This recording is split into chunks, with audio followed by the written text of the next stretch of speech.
안녕하세요, 투자자 여러분. 오늘은 팔란티어, PLTR에 대해 좀 더 깊이 파고들어 볼까 합니다. 저희가 팔란티어 초기 분석 자료부터 아주 최근의 뱅크 오브 아메리카 리서치 보고서까지 다양한 자료들을 좀 확보했는데요. 오늘 저희 목표는 이 자료들을 통해서 특히 뱅크 오브 아메리카 시각을 중심으로 팔란티어의 사업 모델, 제품, 고객, 또 경쟁 환경 같은 것들이 과거랑 비교해서 어떻게 변화하고 발전했는지 살펴보는 겁니다. 먼저 팔란티어 비즈니스 모델부터 얘기해보죠. 과거에는 그 확장성이나 시장 적합성 이런 부분에 약간 의문이 있었던 걸로 아는데 뱅크 오브 아메리카는 최근 모델이 더 견고해졌다고 평가한다면서요? 네, 맞습니다. 팔란티어 초기에는 잘 아시는 것처럼 정부 고객이 중심이었죠. 그 고단 플랫폼이에요. 그러다가 이제 상업용으로 파운드리를 내놓으면서 확장을 시작했고요. 결정적인 건 역시 AIP, 그러니까 Artificial Intelligence 플랫폼 출시였어요. 이걸로 정부랑 상업 양쪽 모두에서 AI 기반으로 데이터 분석하고 의사결정 돕는 그런 솔루션 기업으로 완전히 진화한 거죠. 그리고 단순히 제품만 늘린 게 아니고요. 고객을 어떻게 확보할지, 영업은 어떻게 할지 이런 전략도 같이 발전시키면서 수익성하고 성장성 둘 다 좋아졌다는 평가입니다. 특히 그 인공지능 플랫폼 AIP라고 하죠. Artificial Intelligence Platform. 이 출시를 굉장히 결정적인 변곡점으로 보고 있어요. 이게 왜 중요하냐면 요즘 기업이든 정부든 이 규정 준수, 보안, 신뢰성 이런 걸 갖춘 데이터 인프라 그리고 소위 말하는 디지털 트윈 있잖아요. 이런 거에 대한 수요가 정말 폭발적으로 늘고 있거든요. 근데 AIP가 바로 이 지점을 정확히 공략하고 있다는 평가입니다. AIP가 그렇게 핵심적인 역할을 한다면 구체적으로 제품이나 서비스 면에서는 기존하고 비교해서 어떤 점이 달라진 건가요? 네, 핵심은 그겁니다. 통합 그리고 지능화 이렇게 두 가지로 요약할 수 있어요. 통합과 지능화요? 네, 기존에는 아시다시피 기업용 파운드리, 정부용 거셈, 또 소프트웨어 배포용 아폴로 같은 플랫폼들이 있었잖아요. AIP는 이 기능들을 다 확장하면서 요즘 정말 화두인 대규모 언어 모델 LLM을 통합했어요. 그래서 사용자가 그냥 자연스러운 말로 예를 들어 우리 회사 지난 분기 동남아 매출 보여줘 이렇게 질문해도 데이터를 분석해서 바로 실행 가능한 통찰력을 얻을 수 있게 된 거죠. 와, 그게 훨씬 편해졌겠네요. 그렇죠. 예전에는 데이터 통합하고 모델링하고 분석하고 이런 걸 고객이 일일이 직접 조합해야 했다면 이제는 온톨로지라는 기술 기반의 통합 플랫폼 하나로 해결하는 겁니다. 온톨로지요? 그게 좀 생소한데 쉽게 설명해 주실 수 있나요? 온톨로지는 뭐랄까 회사의 그 방대한 데이터 있잖아요. 그걸 사람, 장소, 사물, 이벤트 같은 우리가 실제 세상을 이해하는 그런 개념들로 연결하고 조직화하는 디지털 지도 같은 거라고 보시면 돼요. 아하, 데이터를 의미 있게 연결해 주는 거군요. 맞습니다. 데이터가 그냥 숫자가 아니라 진짜 의미 있는 정보가 되게끔 만들어주는 거죠. 최근에 AIP콘 6행사에서 발표된 사례들 보면 하이네켄이 이걸로 공급망 최적화하고 월그린스가 노동력 배치 효율화하고 이런 것들이 AIP가 실제로 어떻게 운영 효율을 높이는지 잘 보여주는 예시라고 할 수 있습니다. 기술적으로 이렇게 강력해졌으면 실제 고객 확보에도 변화가 있었을지 궁금한데요. 과거에는 소수 고객에 대한 의존도가 좀 높다는 그런 지적도 있었잖아요.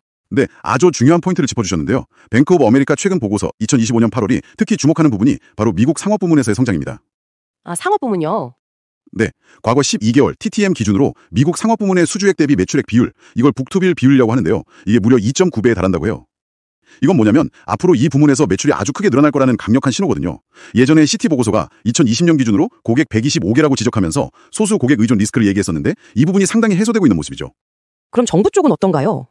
물론 정부 부문도 여전히 강력합니다. 미 공군 USAF와의 데이터 서비스 계약이라던가 나토와의 메이븐 스마트 시스템 계약 같은 이런 굵직한 성공 사례들이 계속 이어지고 있고요. 여기에 더해서 카라소프트나 스펙터럽스 같은 파트너들과 협력하고 또 페드스타트 프로그램 같은 걸 활용해서 공공부문이나 연방기관으로의 접근성도 계속 넓혀가고 있습니다. 시장 기회, 그러니까 TAM에 대해서는 골드만삭스가 추정한 수치가 있는데 약 1,050억 달러 규모로 봤습니다. 이걸 좀 나눠보면 상업 부문이 한 520억 달러, 정부 부문이 530억 달러 정도 되는 거죠. 근데 이렇게 시장이 커지면 당연히 경쟁도 심해질 텐데 팔란티어만의 그 경쟁 우위 여전히 유효하다고 봐야 할까요? 물론 데이터 분석 시장 경쟁 치열하죠. 하지만 뱅크 오브 아메리카는 팔란티어가 차별점을 잘 유지하고 있다고 분석합니다. 몇 가지가 있는데요. 첫째는 데이터 준비부터 모델 만들고 분석하고 실제 운영에 적용하는 것까지 이 모든 과정을 다 지원하는 방식, 이걸 풀스택 접근이라고 하죠. 그리고 아까 말씀드린 그 독자적인 온톨로지 기술, 이것도 크고요. 그리고 타협하지 않는 보안과 규제 준수 역량, 이건 특히 정부나 금융 쪽 고객에게 중요하죠. 마지막으로 엔지니어가 직접 고객사에 파견돼서 문제를 해결해주는 포워드 디플로이드 엔지니어 모델, 이게 핵심 경쟁 우위라는 겁니다. 특히 AI 분야에서의 어떤 기술적 리더십하고 국방이나 정부 부문에 쌓아온 깊은 신뢰관계, 이건 사실 다른 기업들이 따라오기 힘든 강점이라고 보고 있습니다.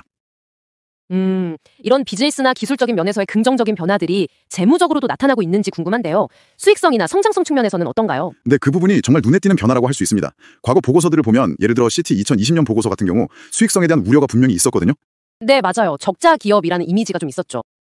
그랬었죠. 그런데 최근 뱅크 오브 아메리카 보고서 2025년을 보면 팔란티어가 이제 갭 기준으로도 흑자를 내고 있다는 점을 상당히 강조합니다.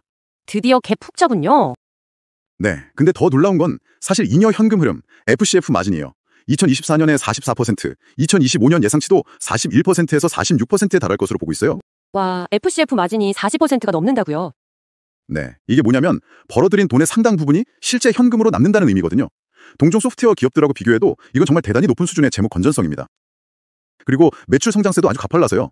뱅크 오브 아메리카는 2025년 매출 전망치를 기존 39억 달러에서 41.5억 달러로 올렸고요. 더 나아가서 2035년에는 무려 490억 달러 매출을 달성할 수 있을 거다 이렇게 예측하고 있습니다. 와, 2035년에 490억 달러 매출 예측이라니 정말 엄청난데요. 그렇다면 뱅크 오브 아메리카는 이런 분석들을 바탕으로 팔란티어의 가치를 최근에 어떻게 평가했나요? 당시 주가랑 비교해서 좀 설명해 주실 수 있을까요? 뱅크 오브 아메리카는 목표 주가를 계속해서 꽤 공격적으로 올려왔습니다. 2023년 8월에는 18달러였는데 이게 2025년 5월에는 150달러. 그리고 가장 최근 보고서인 2025년 8월에는 180달러까지 상향 조정을 했어요. 180달러요?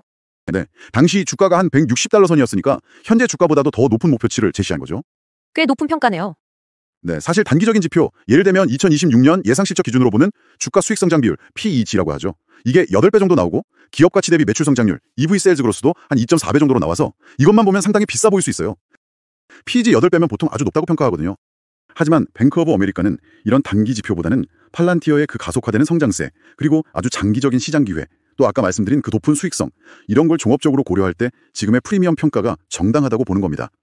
목표 주가 180달러를 산정한 핵심 근거는 뭐냐면 2035년 예상 EBITDA, 즉 상각전 영업이익 대비 15배의 기업 가치, EV 배수를 적용한 거예요. 그러니까 아주 장기적인 관점에서 기업 가치를 평가한 거죠. 하지만 아무리 좋아 보여도 투자에는 항상 위험 요인이 따르잖아요. 뱅크 오브 아메리카가 지적하는 위험 요인들은 어떤 게 있을까요? 역시 가장 강조하는 건 높은 밸류에이션 부담감입니다. 단기 지표로는 비싸 보이니까 만약 시장 기대치를 충족 못 시키면 주가가 크게 흔들릴 수 있다는 거죠. 또 AI 시장 자체가 생각보다 좀 더 더디게 클 수도 있고 기술이 너무 빨리 보편화돼서 경쟁이 확심해질 수도 있고 이런 건 뭐 성장 기술주들이 다 안고 있는 위험이고요. 결국에는 이렇게 높은 성장 기대치를 실제로 달성할 수 있느냐 없느냐 이 실행 리스크가 핵심이라고 할 수 있겠죠. 시티나 골드만삭스 보고서들을 보면 여전히 높은 수준인 주식 기반 보상, SBC 비용 문제, 그리고 창업자의 과도한 의결권 문제라던가 정부 계약 의존성에 따른 어떤 정치적 리스크, 또 과거 ICE 계약처럼 사회적 논란을 일으킬 수 있는 프로젝트에 참여할 가능성, 그리고 내부자들의 주식 매도 같은 것들도 지적된 바 있습니다. 그리고 골드만삭스는 스펙 투자 같은 약간 비핵심적인 투자에 대한 우려를 표하기도 했었고요. 이런 점들은 투자하실 때 반드시 고려해야 할 부분들입니다. 네, 여러 가지 고려할 점들이 있네요. 그럼에도 불구하고 팔란티어가 제시하는 그 장기 성장 목표나 전략은 여전히 유효하다고 보시는 건가요? 네, 현재까지 보여준 모습이나 발표하는 전략들을 보면 그 방향성 자체는 흔들리지 않고 유지되고 있는 것으로 보입니다. 정부와 기업을 위한 어떤 핵심적인 데이터 운영체제 그리고 AI 플랫폼이 되겠다는 그 궁극적인 목표는 변함이 없어 보이고요. 뱅크 오브 아메리카 분석에 따르면 이 목표를 달성하기 위한 핵심 전략은 역시 AIP를 통한 성장 가속화입니다. 이게 가장 중요하고요.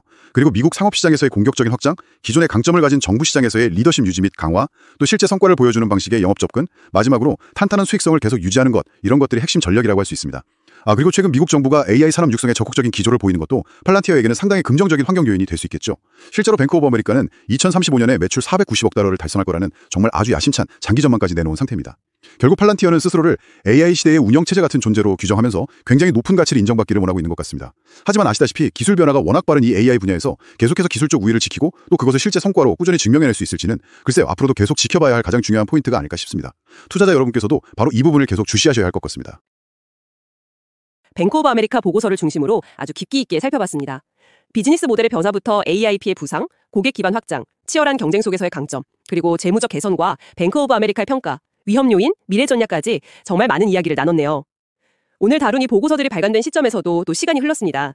오늘 분석 내용을 들으신 투자자 여러분께서는 팔란티어의 미래를 어떻게 전망하시는지요? 더 자세한 내용이나 저희의 후속 분석이 궁금하시다면 저희 유튜브 채널과 블로그를 구독해주시면 감사하겠습니다. 오늘 함께해 주셔서 감사합니다.